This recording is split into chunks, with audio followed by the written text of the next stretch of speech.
Sometimes people make you think, and then there are people that change your way of thinking. Evs Zepernick is certainly one of those people. Ev has a fascinating journey, and she's a true agent of change. She tried to conform to a conventional model of a serious-oriented career. Back in the 80s and 90s, she was a power professional. She completed her undergraduate work at Cornell University and received a double master's degree in clinical psychology and art therapy. That background led her to work in a locked ward in San Francisco studying the development of mental illness and pathology with children and adolescents. Certainly memorable. Over time, her creativity beckoned. She wanted to do more art, so she spent 10 years working hand tools with alabaster and 8 years using power tools with marble and golden onyx. She realized that the meditative state sculpting put her in also helped her to assimilate clairaudient, clairsentient, and other psychic abilities. Suddenly, she was on the route to become a gifted healer. And then along came quantum healing hypnosis technique, something I experienced firsthand with Ev on the beautiful island of Maui. There's so much I want to share with you about Ev, the work that she does in the world, and how she's creating a change with the people that she meets. Please welcome to the program a true agent of change, Ev Zepernick. So, Ev, welcome to the show. It's so wonderful to have you. Thanks, Greg. I'm so happy to be connected to you and to be doing this with you. Yeah, and it's great to see your energy. You just radiate pure energy, just beautiful energy, bright energy, in my opinion. So, but I don't think I'm alone either. So, I wanted to interview you for so many reasons because I was first introduced to you at a beautiful place called Lemuria on Maui at the latter end of 2015, where we did a crystal healing session and some other things as well. And I found that so enriching and so beautiful and impactful for me. And then very serendipitously, we connected again just recently when I went back to the Central Coast Santa Cruz area, and you're in Aptos. And we had what was yet another deepening and empowering and impactful healing session, which I enjoyed. And I thought, it's an honor to be able to connect with you here and have you share with the people that are watching and listening what you do. So what I recently experienced with you about a month ago, actually, just about a month ago or so, was the quantum healing hypnosis technique, which you are a trainer and a practitioner of. And that blew me away. And I'd love for you in a minute to tell people what QHHT is, but also to let us know what other things you do. So how would you describe yourself in this beautiful world we're cosmically flowing in? How would I describe myself?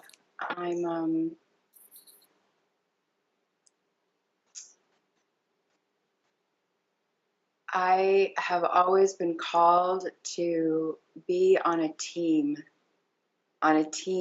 of connecting with others who are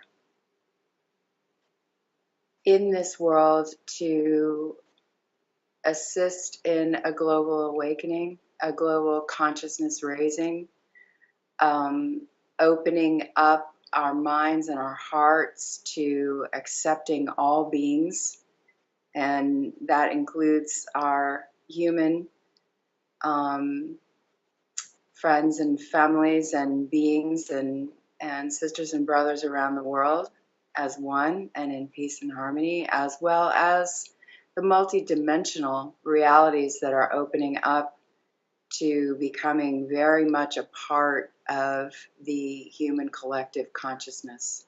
So opening up to a cosmic consciousness, a universal consciousness, in which we're not a part of any state team or country team. We're the earth team, and we're part of a whole experience of being in multiple realities and having a choice about that, a choice about playing in multiple realities with many, many, many other beings who exist here in ways that we may not be able to see with our five senses, but with our subtle senses, we can be very aware of. So this has been something I've spent a lifetime. It was very challenging for me growing up, having many extrasensory perceptions through the maximum density of the 70s, 80s, 90s, and early 2000s. And it has become a little lighter in some ways as the frequencies begin to rise. Yes, there is chaos as the polarities continue to play themselves out, but the frequency bands continue to expand, so the ability to navigate within the field has become a little bit easier for those of us that are at this point capable of moving around, Right. shifting our timelines, shifting our realities, and really creating our realities with pure mind and pure intention. Wow. You know? So there's a few things that stand out. You talk about global awakening. I love that. I'd love to talk more about that in a second. You also talk about being on a team on Earth, which I love. And you also talk about the frequencies. So these are three things I'd love to get back to. But in addition to quantum healing hypnosis technique, which we're going to talk about in a second, can you tell us some of the other things, modalities that you do and you offer people, which I find very fascinating, especially the crystal healing? Mm-hmm. Well, when you and I first met, I did a reading for you, and Yes, I'll we never also forget. and we also did an energy attunement, which used crystals. You don't have to use crystals, and it doesn't have to be one-on-one in person in the physical. As healers around the world know, you can do remote healing from anywhere and work with people. Work. I don't really like to call it healing because that implies that something needs to be fixed. But attunements. Ooh, I like that. If something isn't flowing somewhere in the ways that an individual would like to see them flowing, or a new direction is opening, or a letting go of a past pattern and an opening to a new one, that doesn't necessarily imply a healing is necessary. It implies a choice about changing one's reality. So that's where we started off. And in fact, I'm doing less of that and more of the quantum healing hypnosis technique, because what I found was that I can read all day long for people, and I can assist them and hold space for them to move energies, but everyone is capable of doing this. Everyone is born with the equipment, and what I really enjoy doing is empowering people with their own innate, inherent abilities and bringing those to the surface, because a lot of people have them all operating and don't even know that they're there, don't even know what they look like or feel like. Right, they're not And aware of that. yeah, Yeah. all they need is someone to stand on the other side and say, yes, it's real. It lives in you. And yes, get big, be bright, realize that. Yes, It's just, yes. yeah. Yeah. So quantum healing hypnosis technique. Tell us what that is. It was a technique that was developed by Dolores Cannon, who's written 16 some odd books of her sessions. They're all session notes, her books.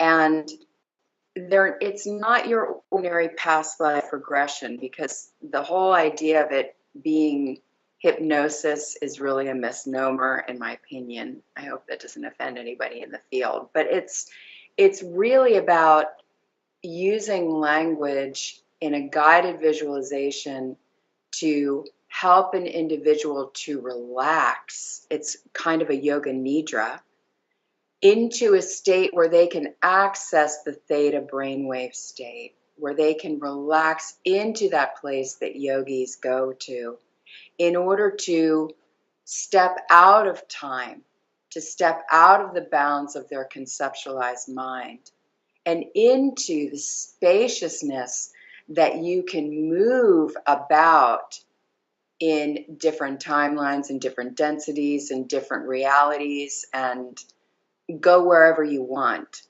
And so it's using the imaginal mind. And it could be symbolically for those people that don't believe in reincarnation. That's fine, don't believe in it.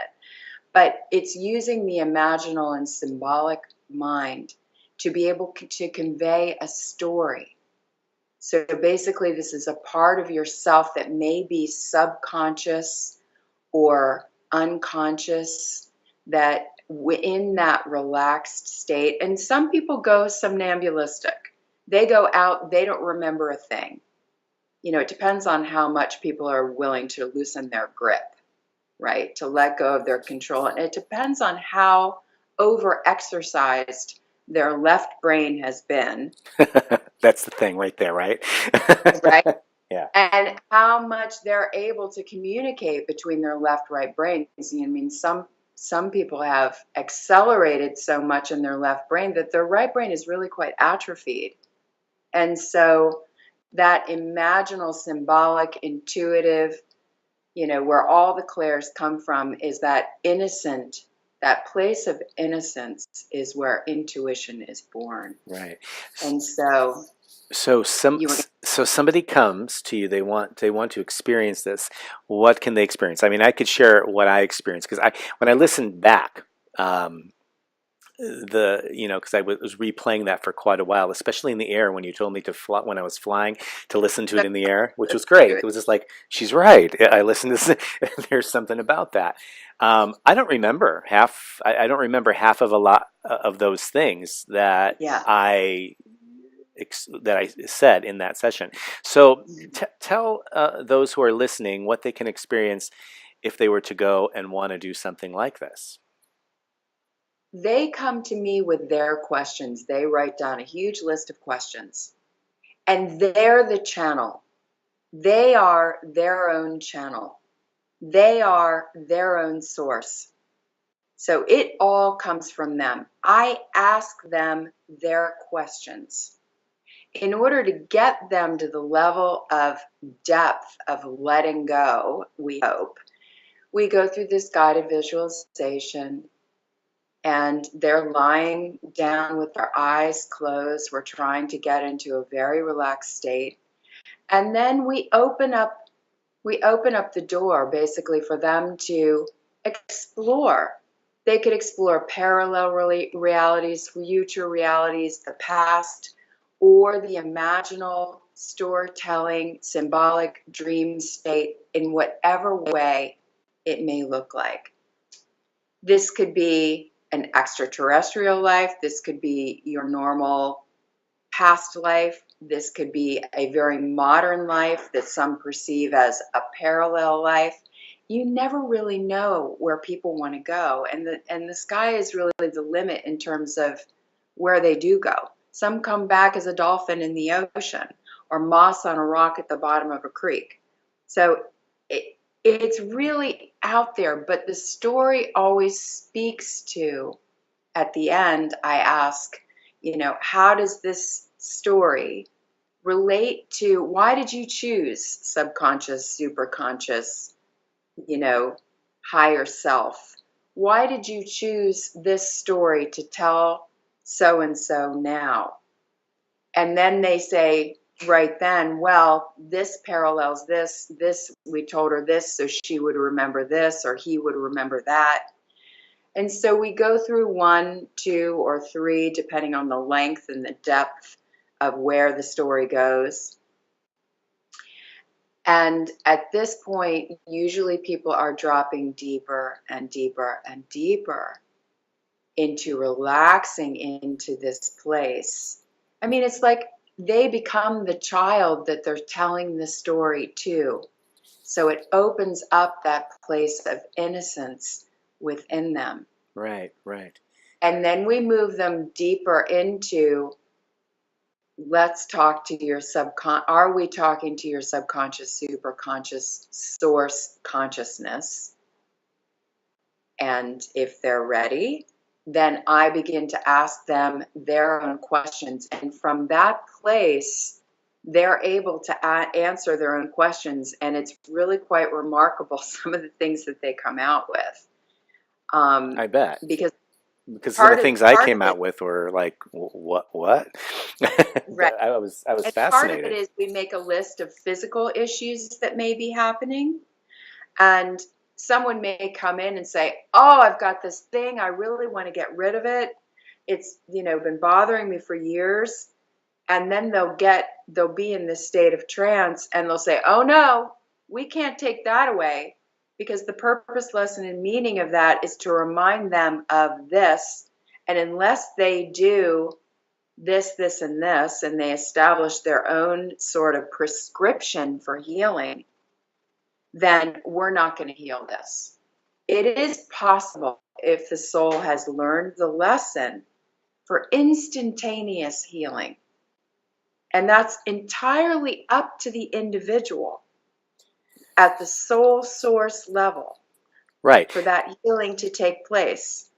So, Like you, for instance, I think in one or two of the issues that you came up with, you were like, no, we're not ready to quite take that away yet. He has to do this and this before we're going to do anything about that. yeah, I found that very intriguing. Right?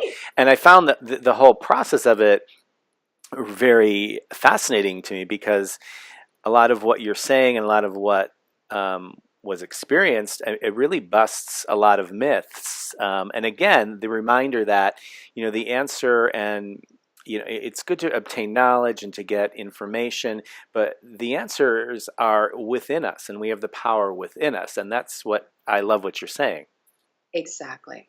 And that's why this technique is so wonderful, and why I've switched from doing, the readings for people and the energy clearings on occasion, in order to get someone to basically involute. In order to have evolution, you have to have involution.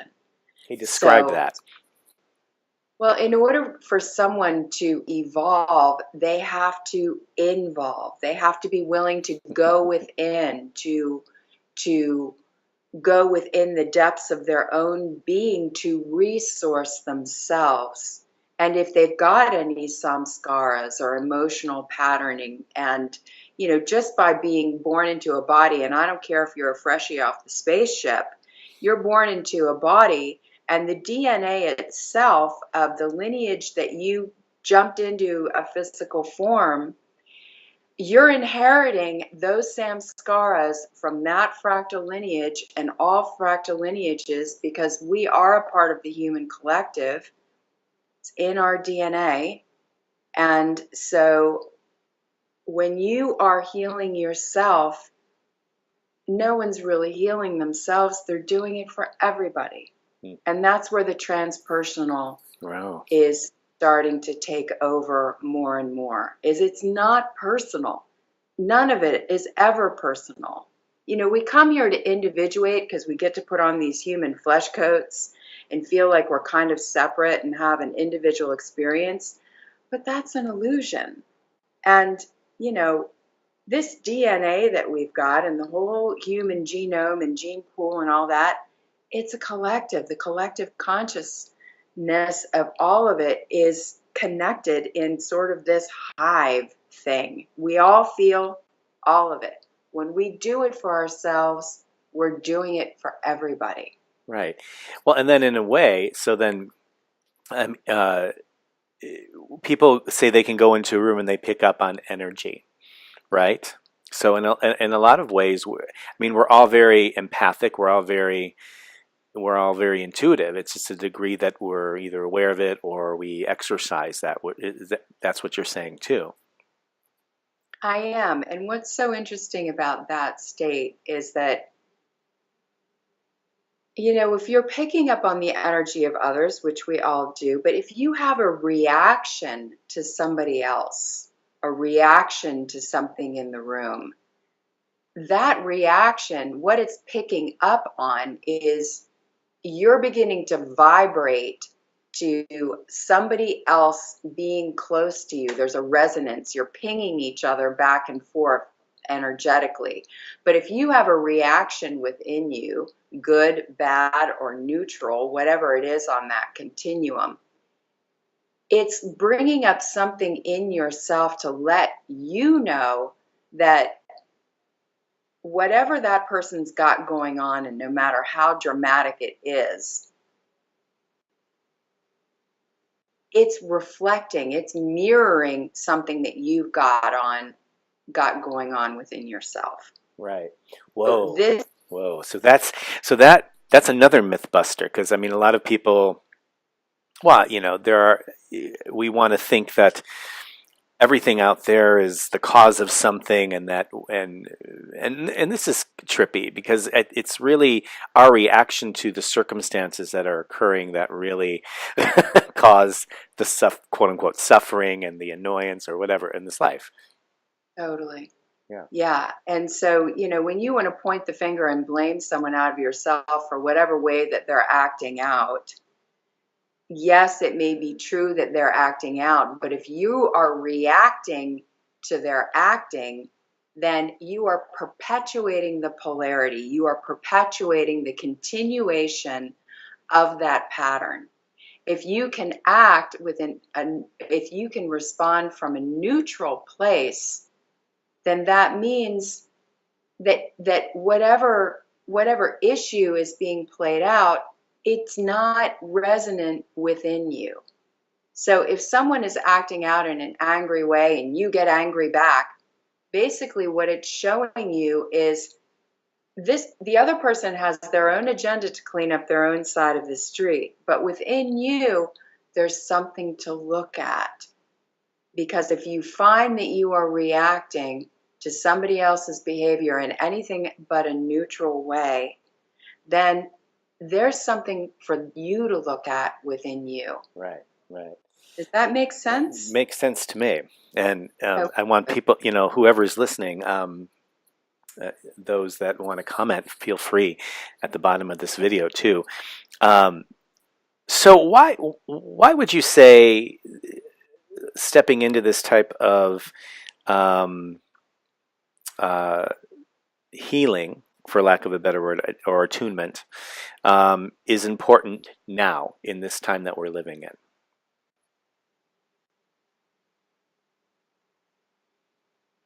Which makes me want to chuckle, because it is a curious time we're living in. Although there, yeah, although late, yes, indeed. lately, Curiouser. lately, I've been thinking, well, I've been feeling, because this is what I experienced on Maui, was that there was no time. There wasn't like a linear vibe in Maui to me, and I was there 90 days. So Yeah. to go from no time to back on mainland, where, especially in the middle of the country where I am right now in Chicago, where everything is very linear and very ordered, quote unquote, orderly, it's very interesting. Talk about reaction. So, but in my meditations lately, I'm finding that it's like this feeling of no time is like where I want to be, and where I want to be breathing and living. So I don't know how I got off on that subject, but I don't even It's know. a great subject to get off on, because the part that you led it with is in my meditations. And so when we can quiet the mind, and that's really the place that so many people would benefit from, is learning how to use the mind as the tool that it is, rather than the tool using you. Hmm, And I the like that. best way I know how to train the tool, or, that, everybody has had a barking dog in their neighborhood that has gone on and on barking. And the mind can be just like that, positive, negative, and everything in between. Bark, bark, bark, bark, bark, bark, bark. Well, it's just like a barking dog in the neighborhood. Train your dog, train your dog, and the dog actually becomes much more calm, and feels loved and held. When attention is given to it, to make it know that it's okay. Right. So training the mind through meditation, and there are many, many, many meditation techniques out there that work for people. Find one that resonates with you. I'm particularly fond of, I've tried many of them. I'm particularly fond of Vipassana techniques. They're non-sectarian, and they take the mantra and the mudra out of it, because in order to get to the deepest root levels of many of these samskaras or emotional patterns, you have to take some of those mantras and mudras out in order to drop to the wordless state. So the wordless state, yes. Yeah, that boundless, that timeless, that spacious, that emptiness, Right. the ooze that we all come from. Right, That's right. taking it to the tip of the root. The Right. tip of the root comes out of the ooze, comes out of the emptiness. So in Ooh, I order to love get, that. yeah, you can't be filling it up with mudra and mantra, because that's still filling it up. So you're still not getting down past the beginning of basically the time of the pattern's inception. Well, that's very thought-provoking. That's very thought-provoking. What do you love most about the work? It's kind of a funny name for it, but what do you love most about what you do? Besides the fact that I'm always served greatly, I mean, you can talk about being a leader or a teacher or a guide, but the truth is that with every single person that I engage with, whether it's in a session or in the world, no matter where they come from or what they're doing or what, situation or circumstance they may be in, they're all my teachers. Mm. So I always learn a lot from whatever sacred mirror presents itself. So particularly in these sessions that are so deep, I mean, it's a 4-hour plus session. So it's like 4 60-minute sessions, 4 sessions in one. So the depth of being able to really create a game-changing event in somebody's life and have them be the source of that change, supporting that, the source to rise up within them, for them to be empowered, just makes me giddy thinking about it. Because I just love seeing somebody come into themselves. Right. Access that Yeah, that that's that strength, that power. So when yeah. did you first start realizing that um, you had this side to you, this intuitive side? I I was I was always that way. I mean, I was a child and knew things, and I knew things that, I can remember being 5 years old and thinking, how long is it going to be this hard? And having the voice say, well, you're probably going to be 30 before you actually come out of quite a bit of difficulty. Really? And you heard that at 5? You were telling yourself at 5?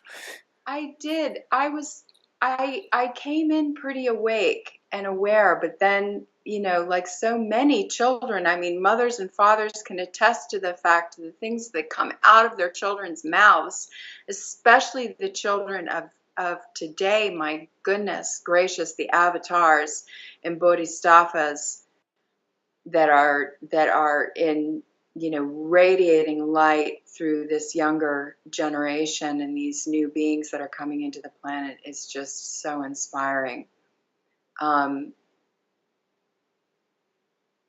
So I always had a great deal of awareness, and it was really, really, really challenging and difficult. And I think that those that have a lot of their subtle energy awareness and extrasensory perceptions operating, unless they have a sense of some role models in their life or something that helps them along to know that, no, they are the normal ones. They are the new normal. They are the evolution of human consciousness.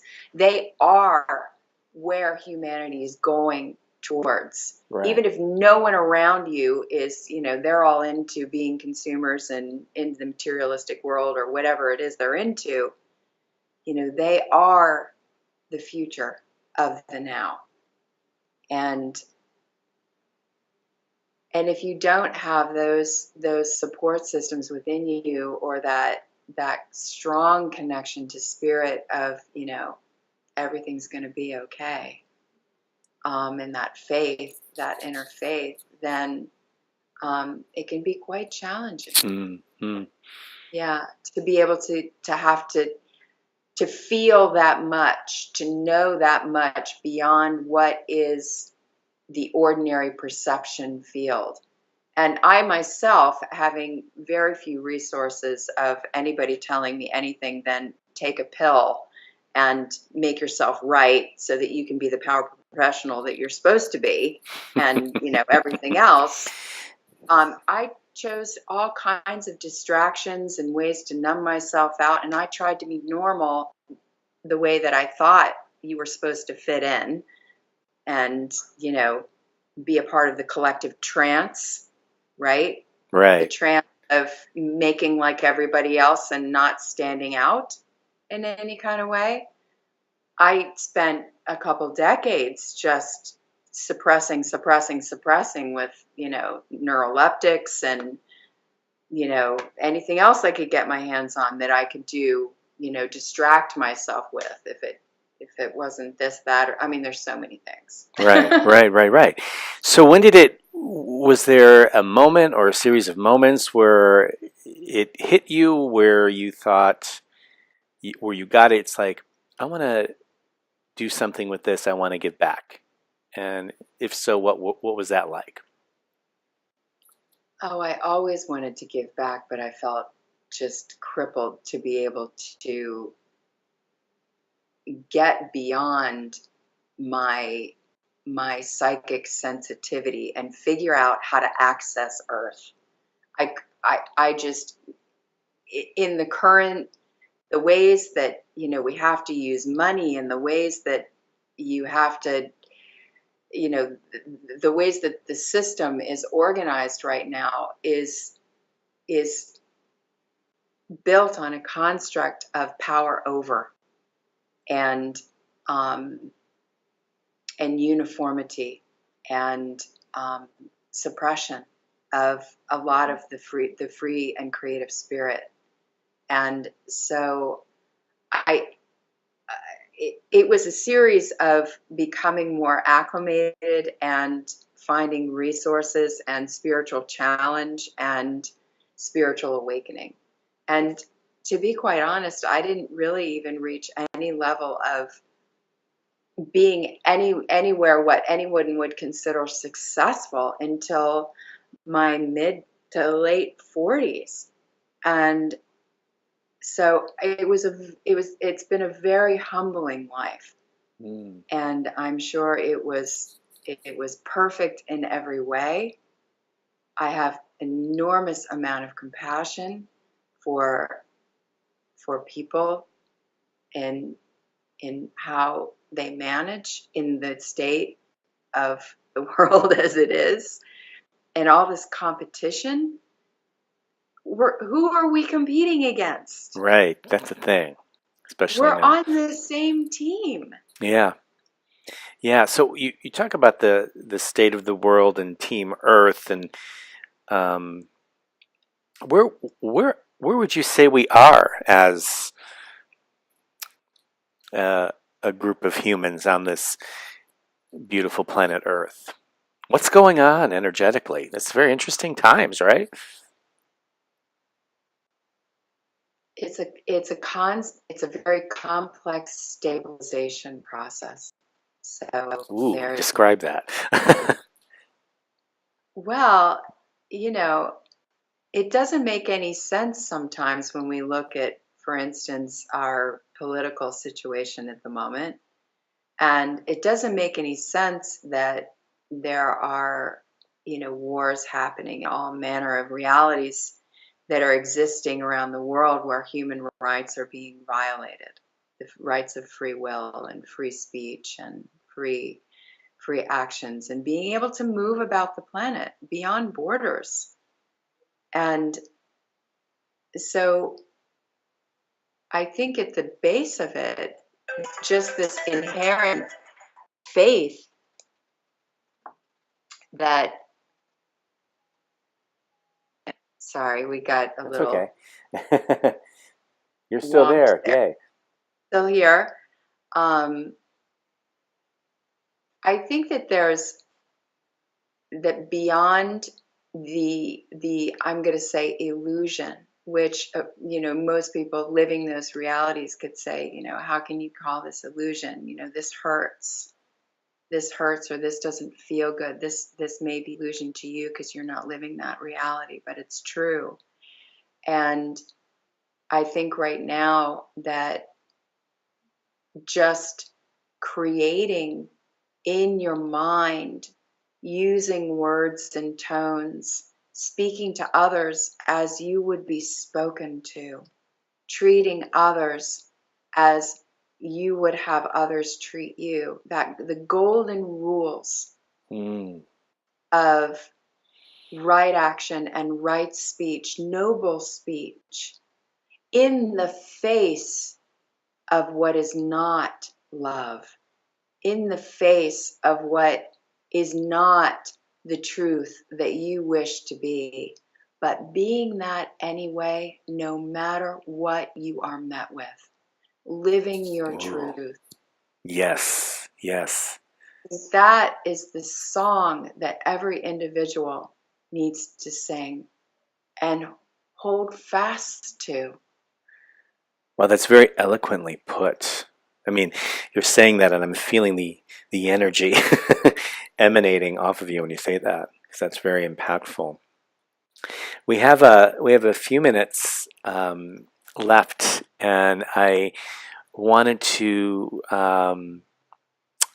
end with some things I ask a lot of people, and one of them is, what's some of the best advice you've been given about life or living or thriving? Well, there is enjoy the pleasure of the journey. Mm.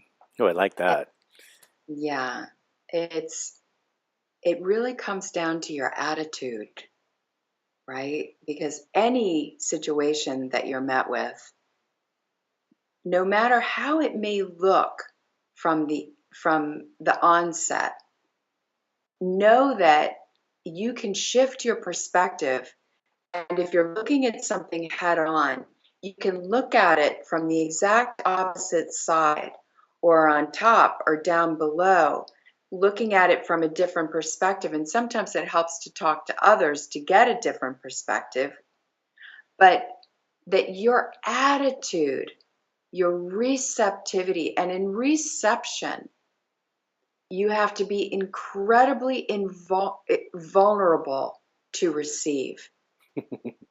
And so Spirit has been my great teacher and the source of intelligence at a level that I can't squeeze into this little body. That's who I dance tango with.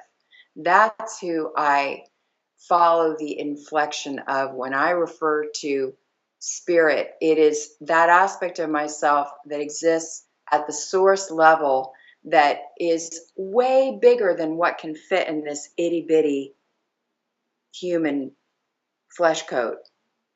And opening to realizing that everything that comes to me, I have the opportunity to learn from. And that my attitude of receptivity and acceptance will make that either a very challenging and sometimes painful experience, or it can be one where I feel completely out of control, totally naked and vulnerable. I don't know what's going on, and I can just get curious about it and be like, huh, I wonder what this all means. And oftentimes in that situation, I ask Source, and I don't necessarily respond, react right away, but I'm present for it in as neutral a place as I possibly can be. And then I allow the revelation To come of, in, right? to come in out of the stillness, out of that place of an attitude of wonder, comes that fifth element, that quintessence of, oh, maybe this happened so that, this, and this will happen. And often in hindsight, we are able to see that. Oh, it's so But clear, right? In hindsight. it Yeah. means letting go and connecting in, centering, and opening to receive the message. Opening to receive the message. Yeah, that's it right there. Um, so what's one last question for you, and then I want everyone to look at the bottom of the screen so you know how to contact Ev and get a hold of her for more information about the work she does and also to experience a session with her too, which is I've had two now and they're profound and deep. And it really kind of blew me away both times, truthfully, but in the best possible grounded way. I don't know how else to describe it. It wasn't like I was out there, but I was out there, but I was in here. I don't know how to, you know what I mean? Both. I think you get what I'm saying. But so one last question for you. What's the most interesting thing you've been learning about yourself lately? Mm. Since we're all here on this beautiful planet Earth and we're learning and hopefully growing, right? I think, other than the profundity of the ways in which every single person reflects something within me, that everything, whether it's a person or a tree or everything, is a reflection of Source, is a reflection of me, seeing yourself in all things and receiving it. And then also the amount of knowingness and wholeness that can be found within the silence. Having just completed a 10-day Vipassana silent retreat, and the level of stillness and silence within that place, how much can be found by not having to do or say anything. That truly the answers are all there within us, Right. and that if more people spent a little bit more time reading between the lines of the moment and just being present for that, they wouldn't have to seek outside of themselves to know themselves. Right, You know? right. That's beautifully put. To know themselves, to find that fulfillment, to feel as if they've attained something, to feel complete. Because often we're looking out there to fill in something that's seemingly empty in here. So I find what you say, and you just describe it so eloquently. So thank you, and thank you for your time today and your insights, and for sharing parts of your journey and your life. Thank you for being an agent of change in this world, and everyone, look at the bottom of the screen to find out more about Ev and where to get a hold of her, to contact her to learn more about her work, and to even maybe schedule a beautiful session, which I truly will tell you it will be memorable. So, Ev, thank you so much for being on this episode. Yeah, so fun to work with you. Yeah, absolutely. Rock on. And we'll see you on another episode of Mystics in the Chat Room. Thanks for tuning in, everybody. This is Greg Archer, and we'll talk to you very soon. Be well and keep thriving.